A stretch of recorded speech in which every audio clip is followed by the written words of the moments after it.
Hi sir ನಮಸ್ಕಾರ. ನಮಸ್ಕಾರಮ್ಮ. ನಮಸ್ಕಾರ. So sir ಹೇಳ್ರಿ, ನಿಮಗೆ ಹೆಂಗ್ ಅನ್ಸತೈತಿ ನಾವು ಈ ಇನ್ಸ್ಟ್ರೂಮೆಂಟ್ಸ್ ಡೊನೇಟ್ ಮಾಡೇವಿ ನಿಮ್ಮ ಸ್ಕೂಲಿಗೆ?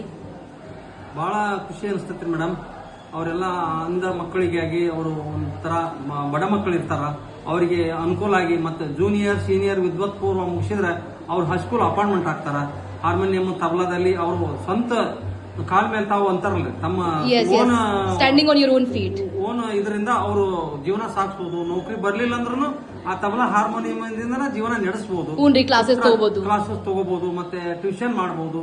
ಆಮೇಲೆ ಪುಟ್ಟರಾಜ್ ಗುರುಗಳು ಅಪರೂಪದ ವ್ಯಕ್ತಿ, ನೋಡಕ್ ಅಷ್ಟ ಅವ್ರ ಮನುಷ್ಯ ರೂಪ, ಭಗವಂತ ಗಾಡ್ ಅವರು, ಪರಮಾತ್ಮರವರು ಗುರುಗಳು.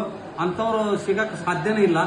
ಅಂತ ಗುರುಗಳನ್ನ ನಾವು ಪಡೆದಂತ ಈ ನಾಡ ಪುಣ್ಯಾತ್ಮರು, ಈ ನಮ್ಮ ಕರ್ನಾಟಕ ರಾಜ್ಯ ಎಲ್ಲ ನಮ್ಮ ಭಾರತ ದೇಶನ ಒಂದು ಪುಣ್ಯದ ಒಂದು ನೆಲದಲ್ಲಿ ಅವರು ಅಂತ ಪುಟ್ಟರಾಜ್ ಗುರುಗಳು ನಮ್ಗೆ ನೆಲೆಸಿದ್ದಾರೆ.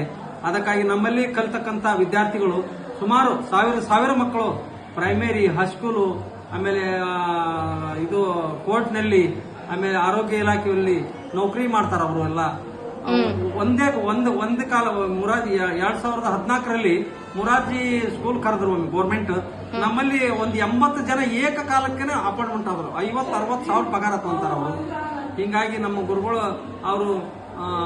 ಅವರು ಅಂತ ಅಂಧರು ಆಗಿ ಇಷ್ಟೆಲ್ಲ ಅವರು ಬೆಳೆಸಿ ಮಕ್ಕಳಿಗೆ ಕಣ್ಣಿದ್ದವರಿಗೆ ಸತ್ಯ ಅವರು ನಮ್ಗೆ ದಾರಿಯನ್ನ ತೋರಿದ್ರು. ಕಣ್ಣಿದ್ದವ್ರಿಗೆ ಅಷ್ಟೇ ಅಲ್ಲ, ಇಲ್ದವರಿಗೆ ದಾರಿ ದೀಪವಾಗಿ ಅವರು ನಮ್ಮ ಪುಟ್ಟರಾಜ್ ಗುರುಗಳವರು ಅವರು ಎಷ್ಟು ಸ್ಮರಣಿಸಿದ್ರು ಕಡಿಮೆ. ನಿಮ್ಮಂತವ್ರು ಭಕ್ತರು ಬಹಳ ಜನ, ನೀವಂತ ಅಷ್ಟೇ ಅಲ್ಲ, ಇನ್ನೂ ಬಹಳ ಜನ ನಮ್ಗ ಇದಕ್ಕೆ ನಮ್ಗೆ ಡೊನೇಟ್ ಮಾಡ್ತಾರ.